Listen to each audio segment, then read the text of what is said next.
Intellectual property के बारे में बात करते हैं। एक्चुअली इंटेलेक्चुअल प्रॉपर्टी राइट होता है आईपीआर। तो इसमें हम देखेंगे आईपी के बारे में, मीनिंग क्या है, कितने टाइप के आईपी होते हैं, पेटेंट, ट्रेडमार्क और कॉपीराइट। इन्फ्रिंजमेंट में क्या होता है, केस स्टडीज देखेंगे, कुछ कंक्लूजन करेंगे। फिर विपो है वर्ल्ड इंटेलेक्चुअल प्रॉपर्टी ऑर्गेनाइजेशन। ये विपो कन्वेंशन हुआ था 1967 में, तब ये बना था। और विपो एक स्पेशलाइज्ड एजेंसी है यूनाइटेड नेशन की। ये प्रमोट करती है प्रोटेक्शन किसका, आईपी, इंटेलेक्चुअल प्रॉपर्टी का, पूरे world, through out the world. और हेडक्वार्टर इनका जेनेवा में है, स्विट्जरलैंड में। तो इंटेलेक्चुअल प्रॉपर्टी होती क्या है? इंटेलेक्चुअल प्रॉपर्टी एक ऐसी प्रॉपर्टी होती है जो ह्यूमन इंटेलेक्ट से आती है, इसीलिए इसे इंटेलेक्चुअल प्रॉपर्टी होती है। दिमाग से, सोच से, आपकी कोई स्पेशल जो आप में प्रतिभा है उससे आती है। और जैसे मैंने कहा ये प्रोडक्ट है ह्यूमन क्रिएशन का। तो इंटेलेक्चुअल प्रॉपर्टी दो डिस्टिंक्ट फॉर्म होते हैं। एक तो लिटरेरी और आर्टिस्टिक वर्क होता है और एक इंडस्ट्रियल प्रॉपर्टी होती है। तो लिटरेरी और आर्टिस्टिक वर्क की जहां तक बात है, वो बुक हो सकती है, पेंटिंग हो सकती है, म्यूजिक हो सकता है, म्यूजिकल कंपोजिशन जैसे ट्यून है या गाने हैं, प्लेज हो सकते हैं, मूवीज हो सकती है, रेडियो टीवी के प्रोग्राम्स हो सकते हैं, कोई स्पेसिफिक परफॉर्मेंस हो सकते हैं, या और भी आर्टिस्टिक वर्क हो सकते हैं। कैसे इनको प्रोटेक्ट करते हैं? ये कॉपीराइट से प्रोटेक्ट होते हैं। Industrial property describe physical matter that is the product of an idea और concept of commercial purposes. Industrial property वो होती है, वो ऐसा मैटर है, ऐसा फिजिकल मैटर है जो कोई आइडिया कंसेप्ट से निकल के आया है, लेकिन उसका कमर्शियल पर्पस का यूज होगा। तो कैसे प्रोटेक्ट इनको किया जा सकता है? पेटेंट किया जा सकता है, ट्रेडमार्क, इंडस्ट्रियल डिजाइन हो सकता है, ट्रेड सीक्रेट उसको बनाया जा सकता है, लेआउट डिजाइन हो सकते हैं, या ग्राफिकल इंडिकेशंस हो सकते हैं।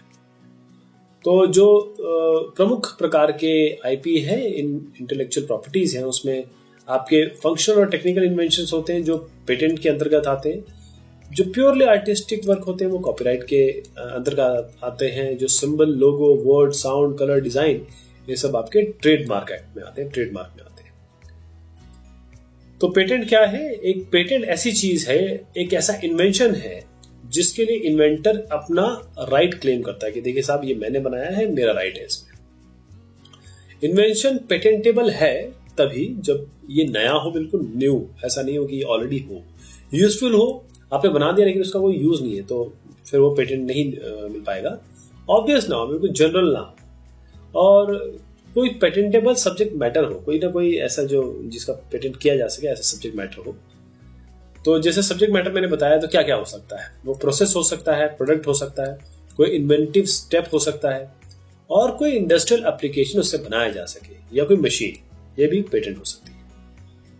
और क्या एक कंट्री में अगर पेटेंट हो गया तो दूसरे कंट्री में भी पेटेंट हो जाएगा? ऐसा नहीं है, बिल्कुल नहीं है। एक कंट्री में है तो दूसरे कंट्री में, क्योंकि कंट्री टू कंट्री डिपेंड करता है ये।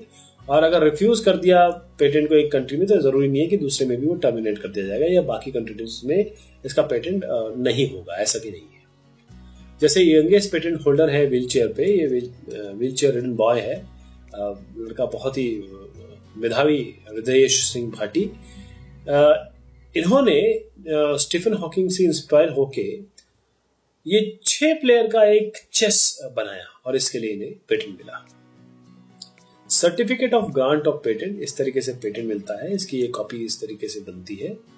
और जैसे ये यूके का, इस तरीके से अलग अलग देशों में अलग अलग पेटेंट मिलता है। अब आप आते हैं ट्रेडमार्क पे। ट्रेडमार्क क्या होता है? सिंबल, लोगो, वर्ड, शब्द, या कोई साउंड, कोई ध्वनि, कोई कलर, कोई डिजाइन, या कोई डिवाइस जो बिजनेस या प्रोडक्ट को कमर्शियल वे में कोई सिग्निफाई करता है, आइडेंटिफाई करता है। जैसे ट्रेडमार्क है, या एसएम है, या आर है, ये राउंड करके। ट्रेडमार्क तो ये आपके प्रोडक्ट के लिए होता है, एसएम जो सर्विस मार्क होता है, ये आपका सर्विसेज के लिए होता है, ये रजिस्टर्ड ट्रेडमार्क आर के लिए होता है। तो रजिस्ट्रेशन का प्रोसीजर इसमें ऐसा है कि पहले तो एप्लीकेशन दीजिए, रजिस्ट्रेशन होगा, फिर एग्जामिनेशन होगा, फिर इसका एडवर्टीजमेंट होगा कि देखिए साहब ये आया है ट्रेडमार्क के लिए, आप सब जनता को सूचित किया जाता है कि ये ट्रेडमार्क हम देने वाले हैं, या फिर इन्होंने मांगा है। तो अगर कोई अपोजिशन आता है तो वो फाइल हो जाएगा, और नहीं तो आपका सर्टिफिकेट इशू हो जाएगा। अब एप्लीकेबिलिटी ट्रेडमार्क की क्या है, देखिए टीएम है, ये एसएम है, तो ट्रेडमार्क यूज ऑन होता है या यूज किया जाता है गुड्स या सर्विसेज पे। अब यूज किस तरीके से किया जा सकता है, ये कंटेनर पे भी आ सकता है, रैपर पे भी आ सकता है। अभी मैं आपको दिखाऊंगा कि किस तरीके से आता है। पहले तो समझ लीजिए करेक्ट यूज क्या है। करेक्ट यूज ये है कि जैसे आपने रेमंड टेक्सटाइल किया तो इस तरीके से लिखेंगे, ये ऐसे लिखेंगे, ये बिल्कुल गलत है, ये तो एक रनिंग लाइन में आ गया। जब तक इसमें एम्फेसिस नहीं देंगे तो ये आपका बनेगा नहीं काम। जैसे आपने इस तरीके से कर दिया, ये नहीं चलेगा, ये ठीक तरीका, ये ठीक तरीका, ये बिल्कुल गलत तरीका, ये भी गलत तरीका, ये तरीका ठीक है। और स्पेलिंग भी चेंज नहीं होना है। कैल्विन क्लीन, अब देखिए आप किसी मार्केट में जाएंगे, जैसे संडे मार्केट होते हैं, आपको कैल्विन क्लीन की मिल जाएगा, सामान मिल जाएगा, टॉमी हिलफिगर का भी मिल जाएगा, लेकिन वो इस तरीके से मिलेगा, इस नाम से मिलेगा, ध्यान दीजिएगा। आप पढ़ेंगे आपको वही लगेगा, लेकिन असली ये है, this is the true one. Trademark मैंने जैसे बताया था आपको कहाँ कहाँ हो सकता है, देखो बॉटल पे ही नाम लिख दिया इन्होंने, तो कोको कोला नाम हो गया। लोगो, इससे वो देख के पता चलता है कि ये किसका है ना, ये नाइकी का, एडिडास का, ऐसे पता चल जाता है। अब ये मैकडी का है, इसके नीचे ये तो सिंबल हो गया मैकडी का, ये स्लोगन हो गया। आई एम लविंग इट, अब ये आर हो गया, रजिस्टर्ड हो गया, अब ये आप यूज नहीं कर सकते। जैसे कलर है ऑरेंज, ट्रेडमार्क है, टीएम लिखा हुआ ट्रेडमार्क, तो ये नाम भी हो गया और ये इसका कलर भी हो गया, तो ये ट्रेडमार्क हो गया कलर इनका। Original, the term original in the copyright law means that the work originated with the author. Original मतलब ये जो आप जिनकी बात कर रहे हैं वो ऑथर से ओरिजिनेट हुआ है। इसमें कोई नॉवेल्टी, कोई नया नहीं होना चाहिए, कोई जरूरी नया तो बहुत अच्छी बात है, लेकिन नया यूनिकनेस नहीं हो, बस यूजर ने अपने एक यूनिक स्टाइल में इसको ओरिजिनेट किया है। तो जो कॉपीराइट लॉ है वो आपका एक्सप्रेशन ऑफ आइडिया को प्रोटेक्ट करता है, आइडिया को नहीं करता, ये एक्सप्रेशन ऑफ आइडिया को करता है। क्या कवर होता है इसमें कॉपीराइट में? लिटरेरी है, फिल्म है, ड्रामेटिक है, म्यूजिक है, आर्टिस्टिक है, साउंड रिकॉर्डिंग है, ये सब बहुत सारी चीजें हैं, मैंने कुछ बताई है आपको। तो कॉपीराइट के अंदर क्या नहीं कवर किया जाता है ये भी ध्यान देना जरूरी। आइडियाज, अब मैंने आइडिया दिया, यहाँ से बस पकड़ के वहां चले जाओ। अब किसी और ने आइडिया दे दिया, वो कहता है मैंने तो इसको कॉपीराइट कर लिया, नहीं, ऐसा नहीं हो सकता ना। फैक्ट जो है, अब सनराइज जो सूरज है वो कहाँ से उगता है, अगर किसी ने मैंने बताया आप नहीं बताया, तो ये दोनों ऐसे तो नहीं होगा कि मैं आप पे कॉपीराइट कर लूँ इसको। रेसिपीज, अब मैं ऑमलेट बना रहा हूँ, उसकी रेसिपी मैंने कॉपीराइट कर ली, ये नहीं हो सकता। जैसे कोई फोन बुक बनाया जिसमें ओरिजिनलिटी नहीं है, इसको आप कॉपीराइट नहीं कर सकते, और आप नाम, टाइटल या शॉर्ट फ्रेजेस इसको भी कॉपीराइट नहीं कर सकते।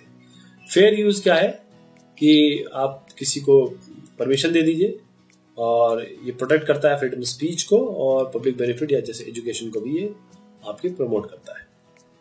कितना आप यूज कर सकते हैं ये भी है। अब मैंने किसी का सामान लिया, अब कितना यूज करूँ, किसी का कॉपीराइट मटेरियल है, ट्रेडमार्क है उसमें, मतलब ट्रेडमार्क तो नहीं, कॉपीराइट है, फिर क्या करेंगे? तो 5 up to 5 words from one author. एक फोटो और इमेजेस की बात करें तो 5 एक ऑथर से 10% या 15% वर्क जो भी इसमें कम उस कलेक्शन में से आप यूज कर सकते हैं। डेटाबेस इंफॉर्मेशन या तो 10% कर सकते हैं या 2500 फीट कर सकते हैं, सेल एंट्रीज जो भी इनमें से लेस हो। अगर कोई इन्फ्रिंजमेंट करेगा तो क्या करेंगे? अगर कोई गलत करता है या आपकी ट्रेडमार्क कॉपीराइट इस पे कोई दखल देता है या फिर यूज करता है तो क्या करेंगे?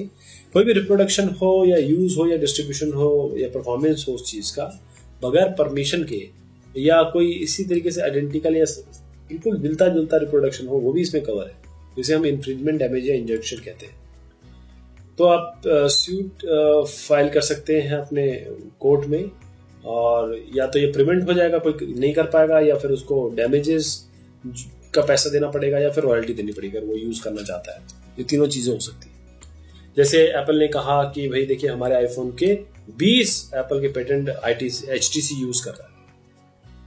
जैसे अब देखिए यहाँ पर दिल्ली में हुआ था, अभी एडिडास देखिए बिल्कुल सेम इसी तरीके से दिखता है, तो 15 लाख का इसको चुकाना पड़ा था एडिडास सोलोमन को, जिन्होंने इसको ये हरकत की थी। जैसे रितिका लिमिटेड है, अब इन्होंने क्या क्या यूज किया, देखिए अलग अलग लोगों की चीज यूज की, तो बस इसको इनको देना पड़ा पैसा। फिर अगर आपने कहा इनोसेंट बन गया कि अरे मुझे तो पता नहीं था और मैं अनअवेयर था, मैं तो नादान हूं, ऐसा नहीं काम चलेगा। आपको अगर पेटेंट, आप कोई एक्सक्यूज नहीं है, पेटेंट या TM या SM लिखा हुआ है या फिर कॉपीराइट नेम या लिखा हुआ है, तो फिर आप बच नहीं सकते, आपको आपके ऊपर लॉ सूट हो सकता है। तो कंक्लूजन में ये है कि खुद बनाइए, किसी से चोरी मत करिए, और do not use your competitors mark in such way that it harms competitor in unfair way. अगर कॉमर्स करना है या काम करना है या कोई चीज बतानी है तो अपने तरीके से करिए, क्यों किसी का चोरी करना। और no comparison that are likely to cause confusion, ऐसा मैं जैसे कैल्विन क्लीन का बताया था, ऐसा कोई कंफ्यूजन क्रिएट ना करें। तो टेक्नोलॉजिकल एडवांसमेंट ने जॉब, जो क्रिएटर का जॉब तो आसान कर दिया, लेकिन कॉपियर का भी आसान कर दिया। तो यही बात कहनी थी आपको आपके IPR के बारे में।